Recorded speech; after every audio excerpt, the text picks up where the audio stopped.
The masses never revolt of their own accord, and they never revolt merely because they are oppressed. Indeed, so long as they are not permitted to have standards of comparison, they never even become aware that they are oppressed. And this week's opening quote comes from George Orwell. Welcome to Surviving the Matrix, ladies and gentlemen. My name is Maxwell Egan. It's a pleasure to be with you once again, and I will be your host for the next hour. Now, as you might have noticed, in the last 12 months or so, I'm putting a reasonable amount of focus on history, on the fact that our history has very likely been changed. Most of it appears to have been fabricated. And I've put out a number of videos on this topic recently. Quite a few of them have actually been deleted by YouTube. So what I'm going to attempt to do today is kind of summarize what I've figured out so far, and at least attempt to share with you some sort of a nutshell version of where the research has taken me. And this has been an ongoing quest. It's what got me started on this journey way back when I was a child, when I was 8 years old, and I discovered that they didn't know how they built the pyramids. And it's kind of been a hobby that I've had for my whole life, attempting to discover what's been going on. But it wasn't until recently that I became aware that the timeline has actually been changed. And it really answered so many questions when I discovered the work of Anatoly Fomenko. And not that I agree with everything that Fomenko has said in his books that he's put out. He's put out a series of books called History, Fiction or Science. I don't agree with everything, but I certainly agree with his notion that the timeline has been changed. And it's not just Fomenko that has suggested this. Many people have suggested it beforehand. And with some of the revelations that we've had in the last few years, the revelation of Tartaria, the revelation of the Earth being repopulated with children, and the concept of cyclic cataclysms, things have really started to fall into place. Many pieces of the jigsaw puzzle that we couldn't find seem to have all fallen into place, and now we are actually able to build some sort of a coherent picture of what is actually going on here. And of course, it's very different to what we've been told by mainstream academic circles. As seems to be always the way, folks, they just don't like to inform people about what's really going on. And of course, there is a reason for that. A lot of people would think, why? Why would they bother fabricating history? Why wouldn't they want us to know? But really, when you look at some of the cycles it appears that this Earth goes through, then it becomes quite understandable why they wouldn't want people to know, because people would simply not be doing the things that they're doing now. You wouldn't be able to get people to participate in this ridiculous slavery system, this ridiculous economic system, if they knew what was really going on here. By fabricating history and by fabricating the rise of feudal empires through history and the rise of democratic governments, everything that they portrayed to us, it kind of creates the excuse as to why the world's in the situation that it's in. It provides the necessary backstory for people to simply accept their servitude. And so it makes a lot of sense for the powers that believe they be to have done this and to presented a completely false history to people. As I've often said, if you don't know your history, then you don't really know who you are. You don't know what your roots are. You don't know where you came from. As said by Marcus Garvey, and I've said this quote many times, a man with no history is like a tree with no roots. And it is so true. A knowledge of our history is imperative to have a knowledge really of who we are. Some people may not think that is the case, but really it is the case. Most especially when you look at just how much has been covered up and you look at the potential and possibilities of what actually may have come before. Now, as I've mentioned to you before, there's every indication that societies pre-1900, or even perhaps up until 1900, had free energy. You can find video footage still. You can find video footage of the San Francisco tram system, and you can see trams running without overhead lines. They seem to be getting their power through the tracks or from some other means. There is certainly no wires above the trams. What there is on top of the trams is there two little conical devices which almost look like little Tesla devices. So you've got to wonder if that was the source of the energy, or, as I said, whether they were getting it through the tracks. But it doesn't seem right that it would be through the tracks, because obviously you're not going to have electrified tracks for people to walk on. So you've got to question what the power source of these trams was. We've looked at the concept of old cathedrals and churches quite likely being power stations and being used to generate free electricity, much the way a crystal radio set works, because it's all crystal structure, crystal and copper wires, and all of the elements within a crystal radio set can also be found within a church and a cathedral, and there's every indication that that's what these were used for. They were actually power stations used to generate free electricity, and that electricity was quite common in the world prior to the 1900s. We find many depictions from the old World's Fairs that seem to show what appear to be electrical devices. Most particularly the 1897 Chicago World's Fair is just awash with what looks like electrical inventions all over the place. It almost appears that this was a place where they gathered all of the lost Tartarian technology, all of the old Tartarian technology, and kind of put it all together for one big viewing before they just destroyed it all and took it all out of public knowledge. We find depictions of buildings on plaques that I've shown you before from Holland that show buildings producing free electricity. These same plaques also show men having tournaments with what appear to be electrical weapons, such as electrical swords. We also find many depictions of electrical weapons being used in warfare in the 1800s as well. We find reports of how warfare was changed in the 1800s due to the introduction of the electric machine gun, the electric cannon. We find depictions of such devices. We find that there was a European electric cannon, there was a Japanese electric device as well. We've also found depictions from World War I of what appear to be sound devices that were used for perhaps even creating something like a mud flood. Mud was very prominent in World War I. If you read any report of World War I, you'll find that mud is pretty well the most prevalent thing in the war. In fact, there was so much mud, it was even difficult dropping bombs on people from aircraft because the bombs would simply land in the mud and they wouldn't explode.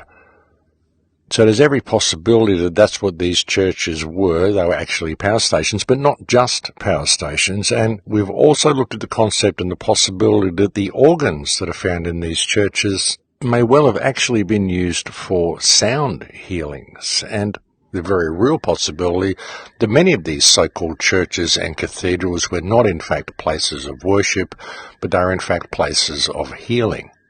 And that may seem pretty out there to some people, but there's every indication that this is what was going on. A lot of people in the modern world even go to sound healings today, so we know how beneficial sound can be for the human organism.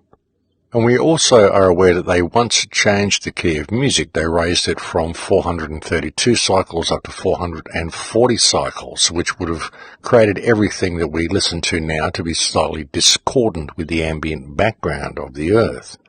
And of course, just becoming aware of this, one needs to question the reason that this would have been done as well.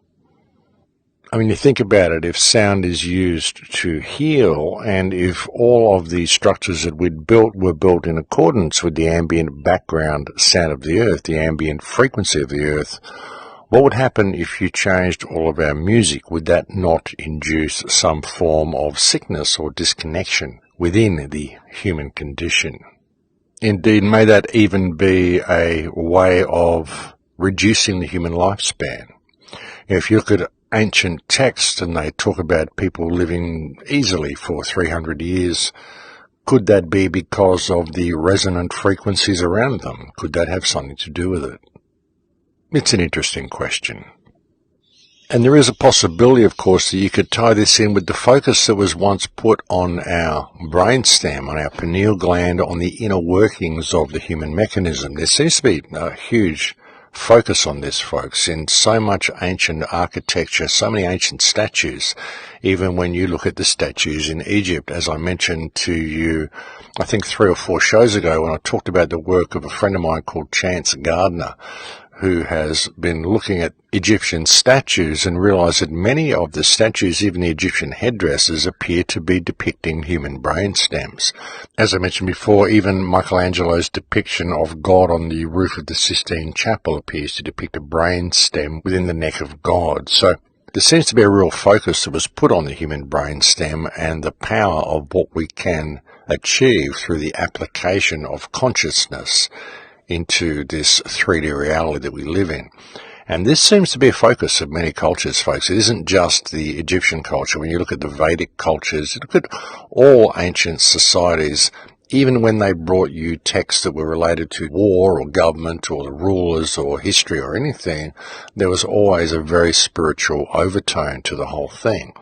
Many people have thought, oh, this is mystery school stuff and New Age teachings and blah, blah, blah, but really it's not. It's simply a common thread that seems to run through so many ancient cultures, that there was a real effort to make sure the importance of spirituality and the importance of human consciousness was stressed through all of their teachings. And this is something that's very absent from the modern world. This sort of stuff is pushed to the side, and we're taught that it's got no real value in the economic world. What is valuable is good business sense and all the sort of stuff that they put us through, folks, all of which leads us away from any real understanding of humanity and of the reason for the current human condition. And I'd suggest there's a reason for that, folks. And in fact, that this lack of focus is something that's very responsible for the state of the human condition. But even with the way this is pushed into the background with Western society, it's still quite there. You can see it's still quite visible throughout all aspects of Western society. Just look at our religious organizations and look at for example, the Court of the Pine Cone in the Vatican. You look how the pineal gland is there on a statue. Do you really think this was put there by the Vatican, or was this put there by a previous culture? Was it put there by the Tartarian culture?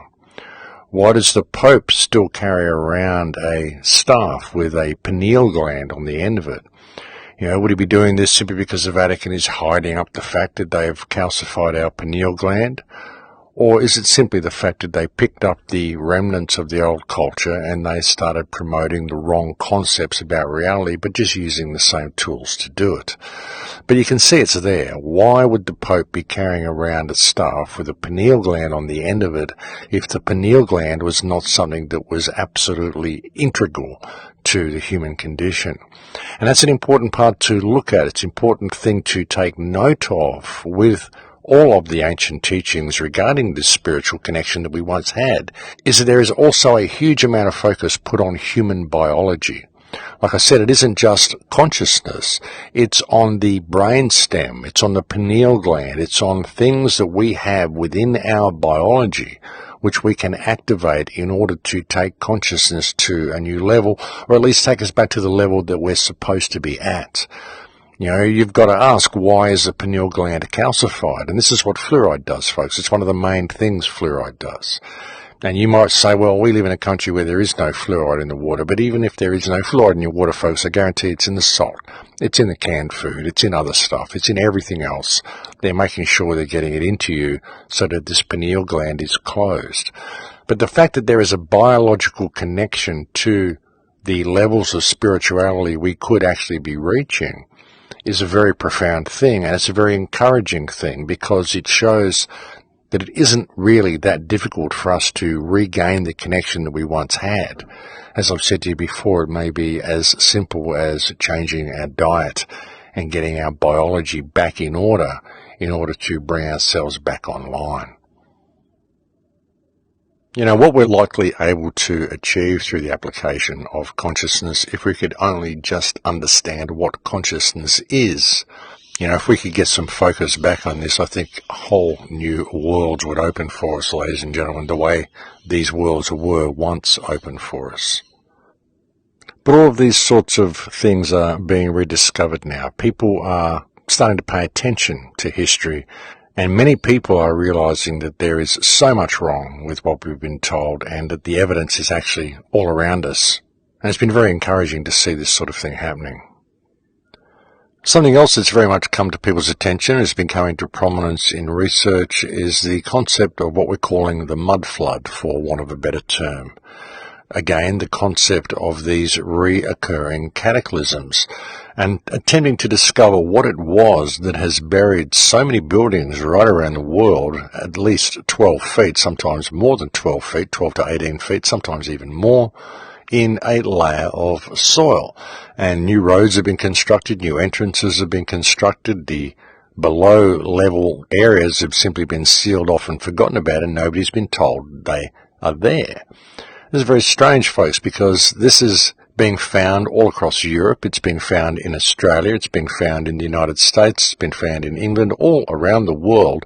And there's simply no record of this in the history books. And many of these buildings are, relatively speaking, quite modern buildings.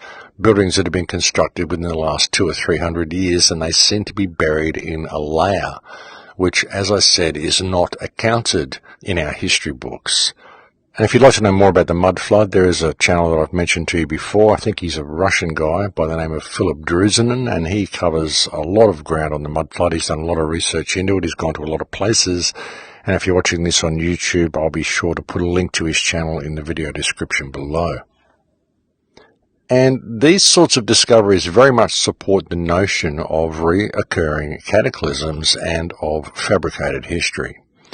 And we're finding all sorts of remnants of previous cultures that we hear, folks, and not just the ancient cultures. You know, when you talk about previous cultures, people will automatically think of things such as the pyramids or Alexandria or the Colosseum or the ancient walls in Peru, Sacsayhuaman, places like this.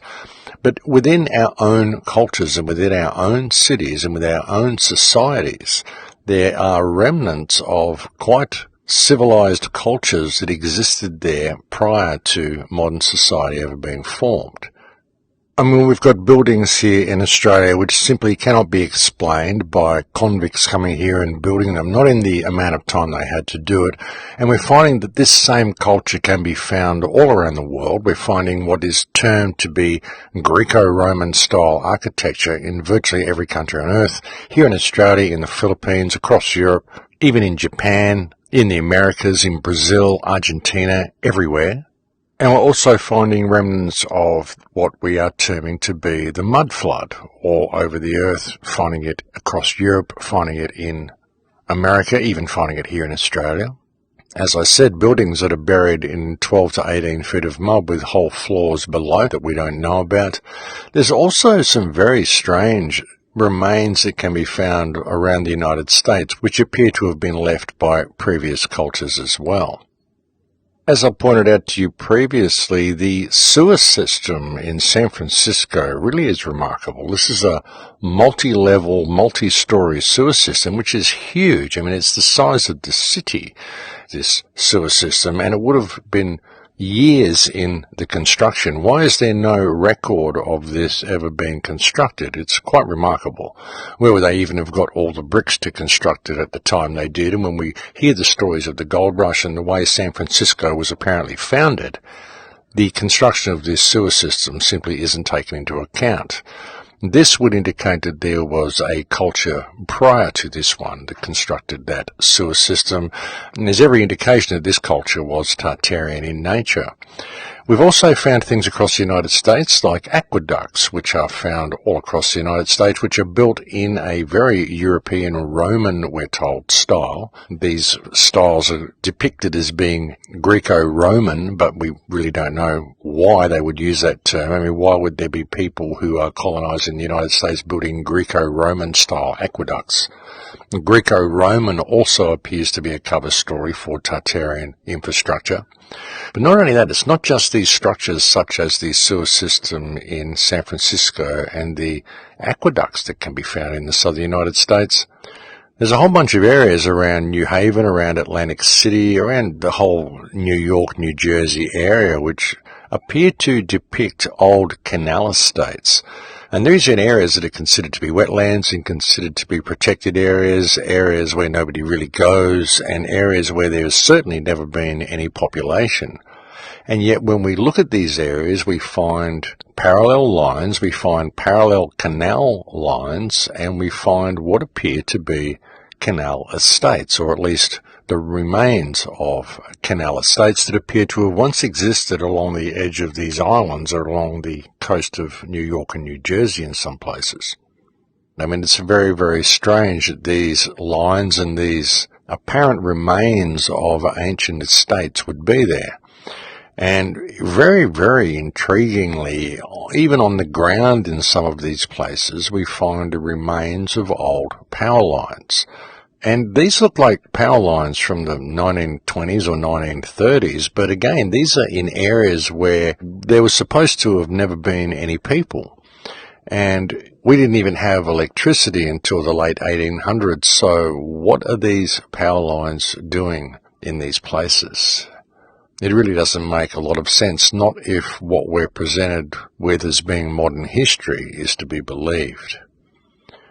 Something else that has recently been brought to my attention and that I mentioned to you, I think, either on last week's show or the week before, is the fact that maps of the United States prior to the mid-1600s do not depict the Great Lakes on any of their maps.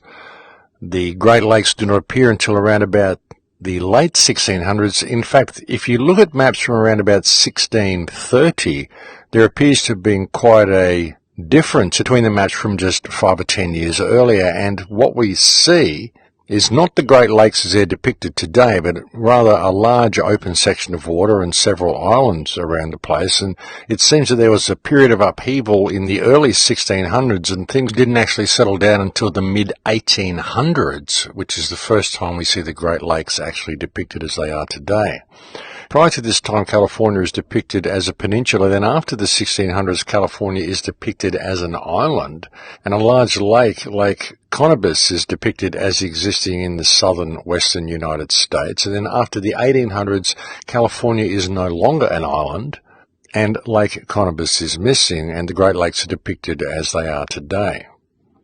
Another really interesting thing is that on many maps of the United States from around about 1660 up until the mid-1700s show that the northwestern region of the North American continent, up into Canada and Alaska, is all very much unmapped. And yet on maps prior to the 1600s, you can see that the whole area has been quite well mapped. So that's another very interesting thing to take note of.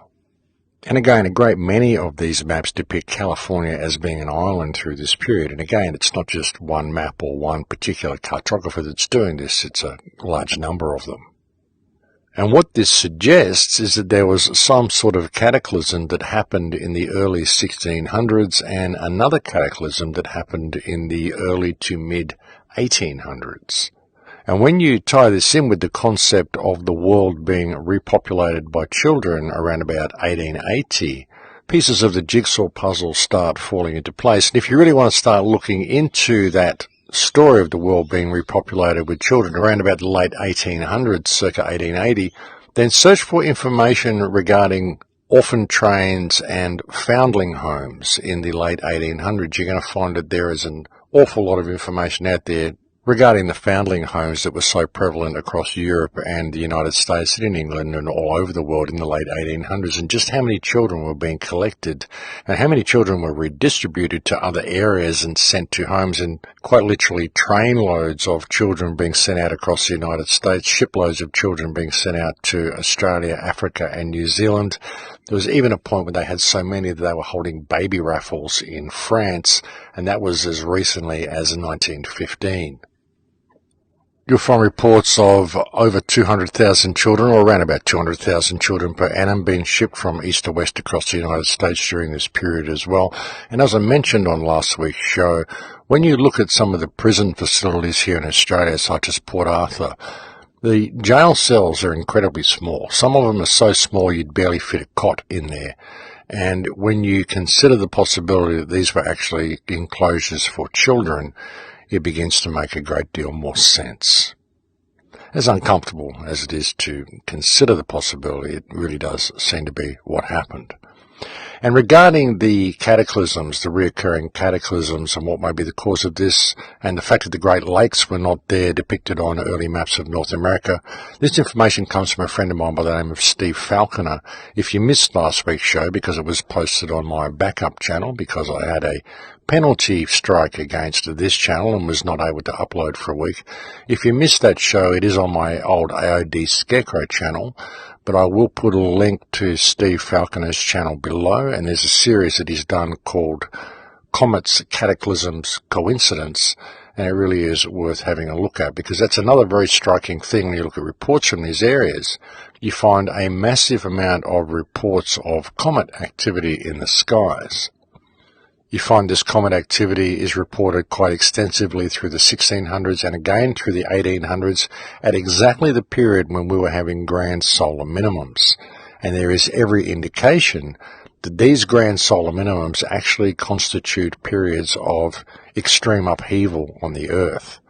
And you've also got to ask yourself, how many comets would you expect to see in the sky? I mean, how often do we see a comet in the sky, folks? Or even a meteor shower or anything you could mistake for a comet in the sky? We really don't see that many. And yet, if you look at some of the reports from around the 1600s and 1800s, you find these comets are being reported like every couple of years, every couple of months sometimes. So you've got to wonder what this was really all about. Was it really comet activity, or was it simply some sort of electromagnetic plasma disturbances that were going on in the sky? And why would we see this comet activity right at these periods of the 1600s and of the 1800s, precisely when there were grand solar minimums, and precisely at the same period as all of the maps appear to have undergone an extreme amount of changes? You've got to ask the question, were the cartographers simply that bad that they didn't notice all these things? They didn't notice the Great Lakes sitting there next to Chicago, how they could put Chicago on a map but not the Great Lakes, but they couldn't see them or something. Were they really that bad that they got everything so wrong that they had to redraw the map so extensively after the 1600s and again after the 1800s? I mean, think about it, folks. It doesn't really make a lot of sense. But really, when you start putting all of the pieces of the puzzle together, the buried buildings, the mud flood, the changing of the maps, the grand solar minimums, the repopulating of the world with children. When you start considering all of these things, pieces of the puzzle really do begin to fall into place. It just depends on how willing you are to think outside the box and how much you're actually willing to consider. And again, forget about history, folks. Don't think you're going to find any of these answers in our modern day history, in what we're presented to as being history, because it simply isn't there, because the history that they're giving us simply isn't correct. And as I've said so many times, if you want any confirmation of that, all you've got to do is buy a plane ticket and get out there and travel around the world. And what you're going to find is that there's all these monuments lying all over the place, which tell a completely different story to what you're reading in books at school. The history we've been given is a pack of lies, folks, and that is completely confirmable by anybody who really takes the time to look. And I really do suggest that people do this, folks. It's very enlightening when you go out and just look at these monuments and just ask yourself a few questions. It's very, very enlightening.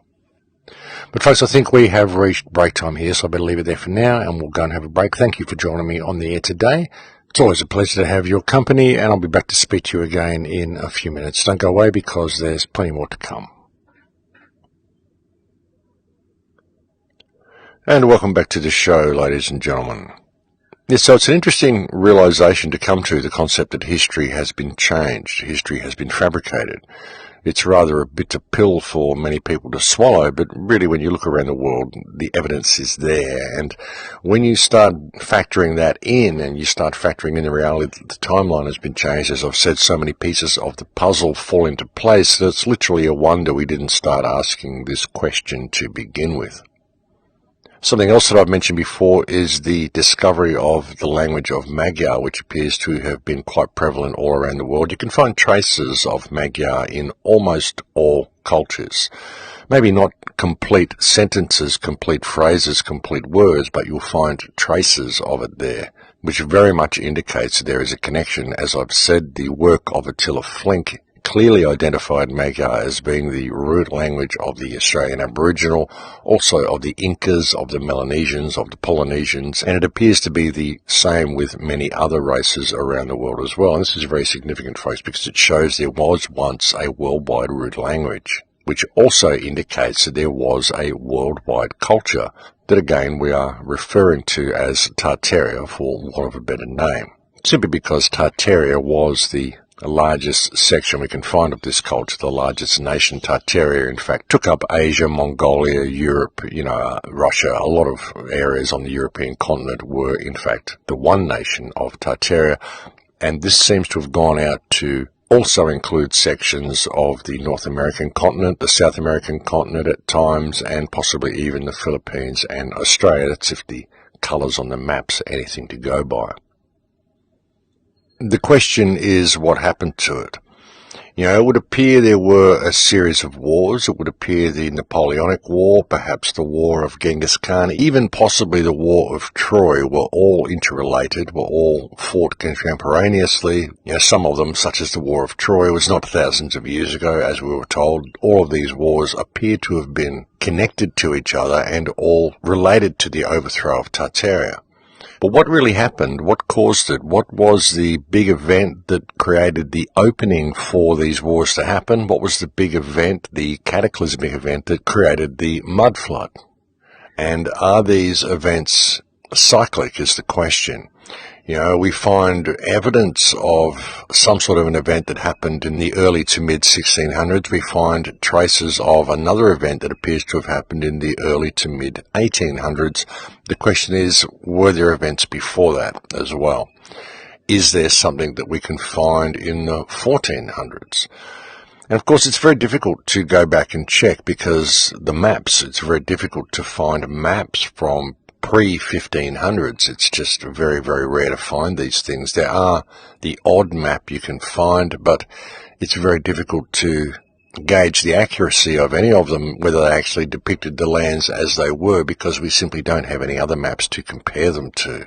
Like I said, you'll find one or two here and there, but they're generally very different from each other and generally quite localized to their own area. There's only a couple of maps we can find that actually appear to depict the entire world, and again, we don't know how accurate they are, simply because we don't have any other maps to compare them to, so we can't really see whether there were significant geological changes that happened. I mean, if the maps are anything to go by, of course there were, obviously there were, but as I said, we don't know how accurate these maps are simply because we don't have any means of comparison.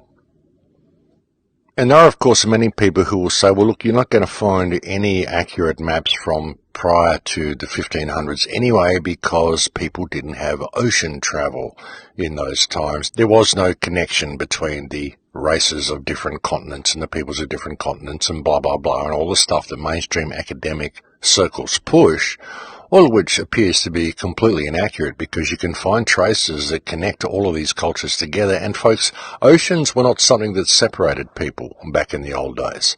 Oceans don't separate cultures. Oceans are more of a highway than a barrier. I mean, they've done journeys. Modern people have done journeys. There was a people back in the 50s or 60s when I was a kid. There was group of people who got a raft called the La Balsa, and they made a raft out of balsa wood and they simply put it on the ocean currents and they sailed to Australia from Indonesia somewhere. And you've had people that have done all sorts of tests and they've just got rafts and they've put them on ocean currents and they've wound up in other countries. Oceans are not a barrier. Oceans are a highway. The barriers are deserts. The barriers are areas where you can't find any food or water. This is not an ocean. You can take water with you on an ocean. You can catch fish. You can take food. You can get through on an ocean because you're constantly moving on the currents.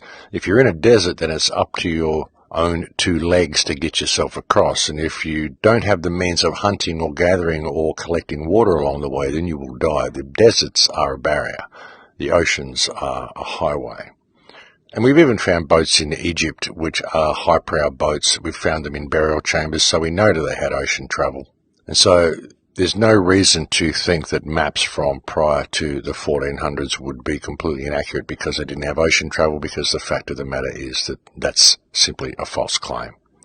But the interesting thing about it is the correlation between these changes on the maps that we see in the 1600s and in the 1800s and the lack of sunspot activity, the solar minimums that happen at the same time. And then when we look at the charts for solar minimums, we can find that these events appear to happen around about every 200 years. And so, indeed, there would have been one of these events happen around the 1200s, and there would have been one around the 1400s, another one in the 1600s, another one in the 1800s, and we are due for another one very soon. We're actually entering into it this year, and it is set to be in full swing by 2040, 2050. And when you consider that, it sort of begins to make sense why the government would be pushing the concept of climate change. You know, getting people to expect there to be some significant changes in the climate and to trick us into believing that it's us that's causing it. The interesting thing about it, though, is what they're talking about, the main reference is global warming. And they're doing everything they can to cool the place down, to reduce carbon output, to push chemicals into the sky and block out the clouds and all the stuff that they're doing. But really, when you look at what we're heading for, which is a grand solar minimum, this is actually going to be something more akin to a mini ice age. And so with the effort the government is undertaking to cool the world down in preparation for this solar minimum, you've got to wonder how many people they're intending to exterminate with the next solar minimum. Because, you know, what we should be doing, really, when you look at this, is finding ways to shelter ourselves from the cold and to hopefully warm the place up a little bit and make it more temperate, not to cool the world down in the face of what is coming. It really doesn't make a lot of sense. I mean, not if you want to preserve the population. However, if you wanted to wipe out large sections of population and reduce the number of people alive on Earth, you would certainly be undertaking actions like this. So, you know, it really does explain the actions of the politicians a little bit better as well. And even at the kids pushing for this now, big protests from the schools and all sorts of stuff, people wanting to reduce our carbon footprint. And after all, they do say they want to reduce the world to carbon zero. After all, that is the plan, isn't it? And when you think about it, folks, we are carbon-based life forms. Everything that we know is life. The trees, the birds, the animals, us, all of it is all carbon-based life. So what does a carbon zero world really look like, folks? You want to reduce the world to carbon zero? Well, what you're asking for is a world that is devoid of life as we know it. Think about it. You know, just think about the programs that they're putting into people and just how many people are in fact pushing for their own extinction without even knowing that they're doing it. Very clever, the way they get us to do this stuff, folks. And you think about all this stuff they've done, folks, you know, the seed vaults they've created, the underground bases they've got, and the enormous amount of underground cities that we can find from the past. The recently discovered underground city in Turkey, which is a huge multi-level underground city with shops and houses and marketplaces and all sorts of stuff all underground. So it becomes very obvious that people who came before were aware of things that happened on the surface which were not very conducive to living on the surface, which would be, of course, why they lived underground. I mean, you're not going to be living underground by choice, not in something as large as this city that we see in Turkey. I mean, you know, we all like to feel the sun on our skin, folks, you know. Living underground would be a desperate move for any human being to undertake, so these places that we find are not simply matters of interest. They're not simply oddities. They're not simply curious. The effort that was taken to construct some of these places and the amount of people that they used to house is obviously a real reason that these places were there. And obviously they were there because life on the surface was too uncomfortable for people to endure. The question is why? What happened? And why aren't we taught any of this stuff? You know, when you look at things as well, such as the Georgia Guidestones, which are there for those who come after, I would suggest, to have a guideline to know that they cannot let the world exceed 500 million in population, because I think possibly the next event is going to be a little worse. I mean, what if these events get worse and worse every time? What if it's like that? What if it's something to do with consciousness as well? I mean, what if we get reduced in intellect, and with a reduction in intellect and a reduction in consciousness also brings a reduction in size of the next generation or the next incarnation of humanity, whatever you want to call it, the next cycle of humanity. Perhaps we change cycles every couple of hundred years. Perhaps the giants that we see the traces of that were around as recently as 100 years ago, perhaps these were left over from the previous cycle, and that would bring into question how big were the people before that cycle, and how often does it go back, and how far does it go back, and how huge was everything on this earth once? And is that loss of size related to a further compression of the atmosphere, a loss of CO2 in the atmosphere, a loss of consciousness, a loss of intellect. Is it all related? A loss of spirituality? Is the whole thing related? The entire human condition, there are so many aspects to it. It isn't just our physical. It isn't just what we eat. It isn't just what we think. There are all sorts of levels to this as well, beyond that.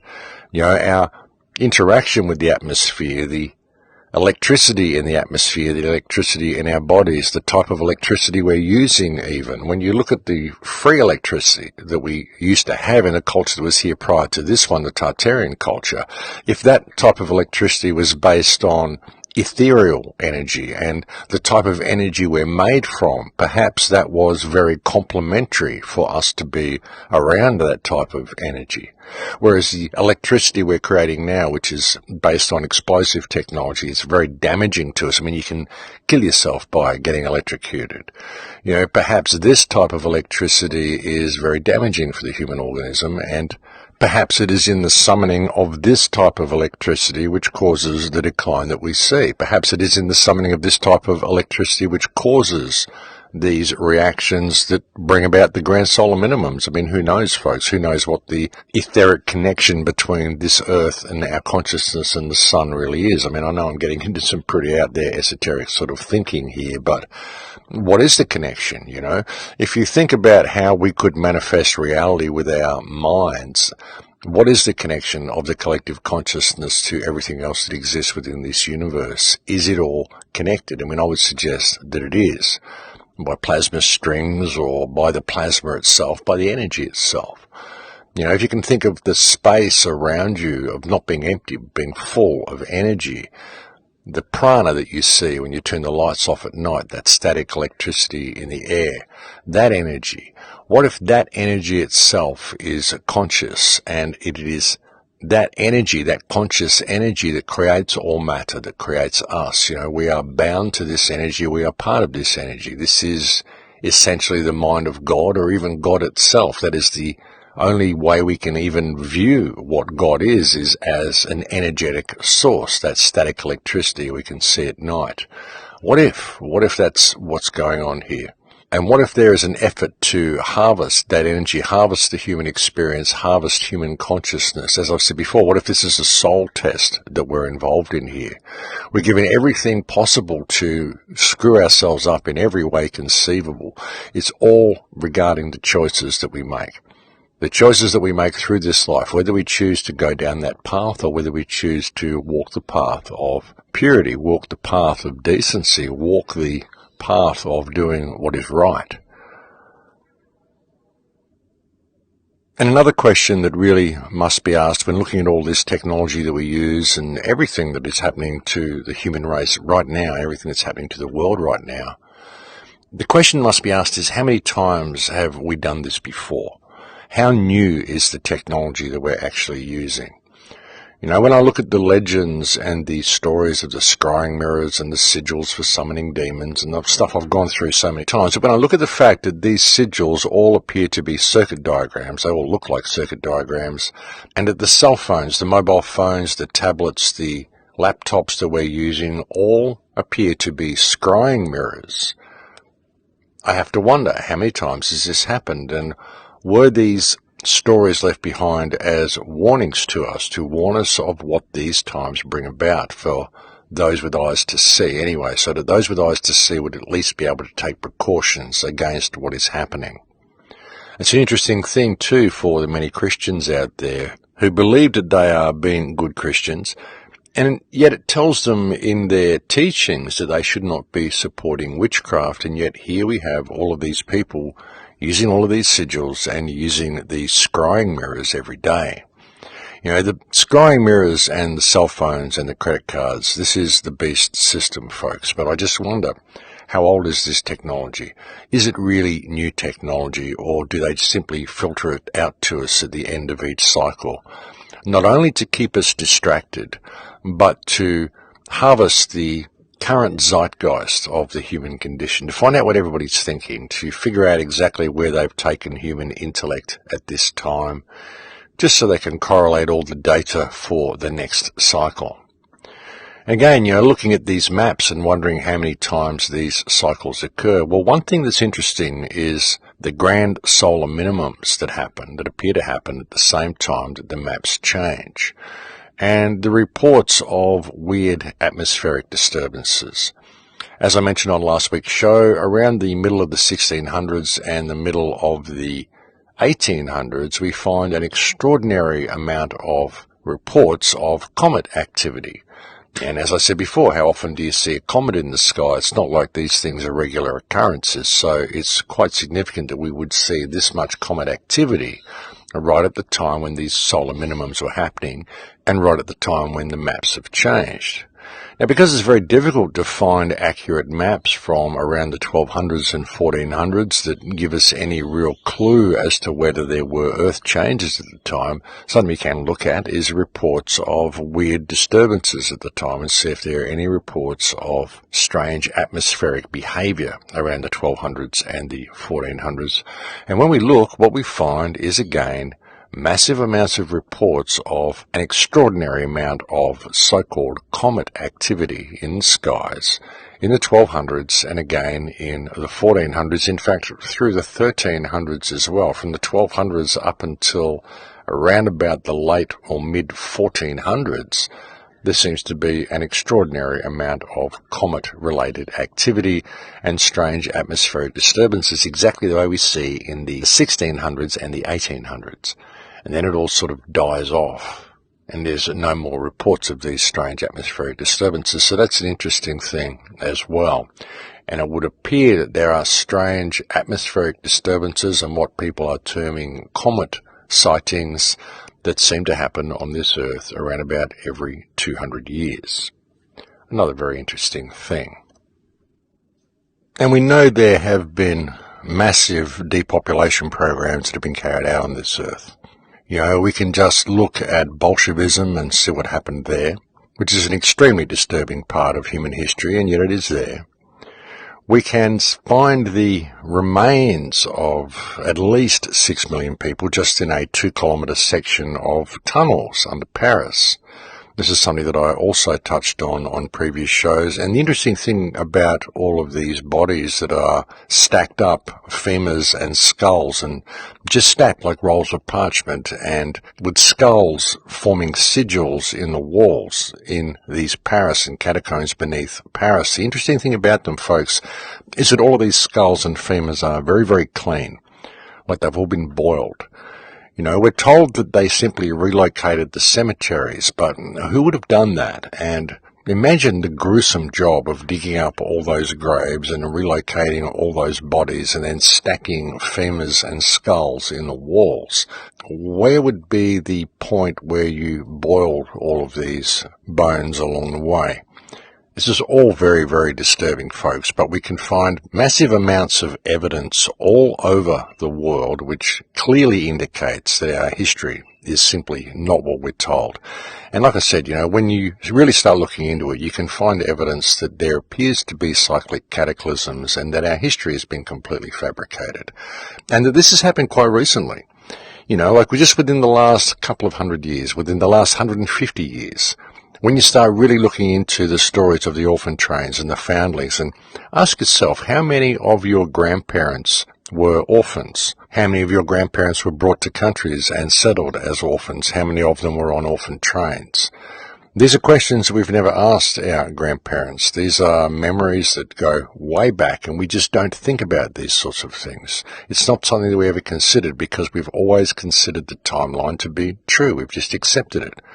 We get to school and they teach us this certain stuff, and okay, this is the way the world is, this is why the world is the way it is, and this is what you have to do to find your place through it. And it's all based on economics and social standards and all sorts of stuff which are all purely to distract us. So much of this stuff is to distract us, folks. All this political theatre, all these wars, all this conflict, all of this stuff is being done to distract us. Even when you start looking at the theatre of politics, which is the Trump administration and all the stuff that's supposed to be coming from this and Q and all of this stuff, it's all a distraction, folks. All of the theatrics is a distraction. All of the governments are a distraction.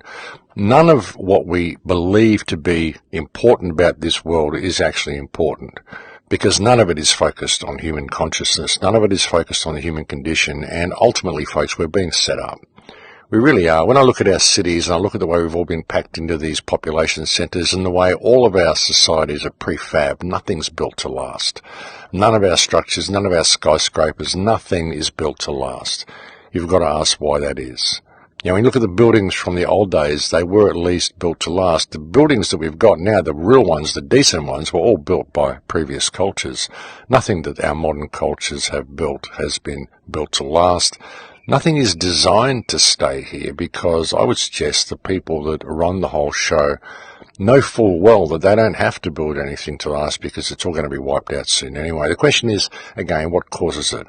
What causes it? Even, when we look at last week, I was looking at the concept that there may have been oceans flooding across the continents. There's certainly times when that has happened, because you can look at the continental shelf and you can see the remnants of what appear to be great waterfalls and great rivers that once flowed from the continental shelf down into what is now deep ocean, because you can see the remnants of these things. But is that what causes the mud flood, or is it simply a plasma event? Is it something more to do with what is being reported as comet activity in the sky? Is there really something major and significant that happens that destroys the surface of this Earth every 200 years due to some type of cosmic cycle, some sort of sun-related activity that happens? Is that what causes? Is that why none of the forests on the Earth are older than around about 200 years? This is a question I've asked many times on the show. None of the forests, folks, even the Amazon rainforests, none of the major trees are older than 200 years. There's little pockets of old trees around the Earth, but they're all marked and catalogued. The question is, who even did that? As I said, folks, the world is not what we've been taught to believe, and the trick is getting to the bottom of the puzzle, finding out what the world really is. It's a big mission, and it's an ongoing quest, but I guess someone has to do it. And if we continue down this path, then I'm sure we will get to the correct answers eventually. The real trick I've always found is in actually asking the questions to begin with. And well, ladies and gentlemen, we have once again reached that time of the day where it is now the end of the radio show. It's kind of gone quickly for me today. I do enjoy talking about history. It's quite a fascinating subject, and whenever I start talking about it, the time seems to pass quite quickly.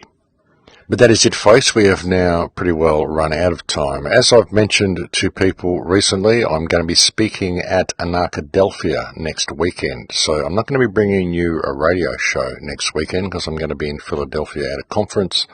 If you are able to get to Philadelphia, I do look forward to catching up to you there.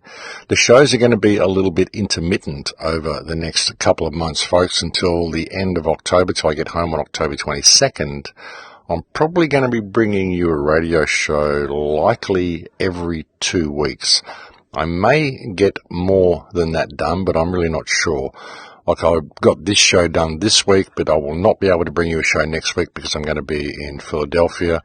The following week I will be in a motel in LA, and I can probably get a radio show done that week. But then the following week after that, on the 27th of September, I'm going to be speaking at Mount Shasta, so I'm not going to be able to get a show out for you that weekend. The following weekend to that, I will be attending a wedding, and then the weekend following that, I'm going to be speaking in Denver, Colorado. And that's an event that I'll be organising once I get to Philadelphia. I think it's going to be around about the 13th of October. I'm going to be speaking in Denver. So I've got next weekend in Philadelphia. Then I've got the 27th. I'll be speaking at Mount Shasta. And then on October 13th, I'll likely be speaking in Denver. So on those weekends and on the weekend of October 5th, I will not be able to bring you radio shows because I'm simply not going to have the means to do it. And that's actually like 3 weekends in a row. That's the 27th and then the 5th and the 13th. I'm going to be unavailable. So that's actually 3 radio shows, 3 weeks in a row. So I'll do what I can to get you stuff in midweek between those shows. But I'll get as many shows out to you as I can between now and then, and we'll just see how it goes. And thanks for bearing with me through these rocky periods, folks, where I just don't get on the air. There might be a few interviews and a few things. I'll try to bring you a couple of snippets here and there. I might be able to do a few 5 or 10 minute clips and just post them anyway and say hi. We'll just see what happens. But thank you, as always, to all the people who send me so many kind emails. Thank you to all the people who post so many kind comments on my YouTube channel. Thank you to all the new subscribers on my channel. Thank you to those who support me on Patreon. I couldn't do any of this work if it wasn't for my Patreon supporters. And I will probably get a chance to answer a few emails while I'm away as well, while I'm spending some time in some motels and getting some downtime. I might be able to get a few emails answered, and that'll be a good thing as well. But thank you to all the people who continue to support the channel and continue to support the website. Thank you to all the people who send me so many kind words. But that is it from me, ladies and gentlemen. I've completely run out of time. I'll look forward to speaking to you again, not next week, but the week after. Please take very good care until then. In Lakesh.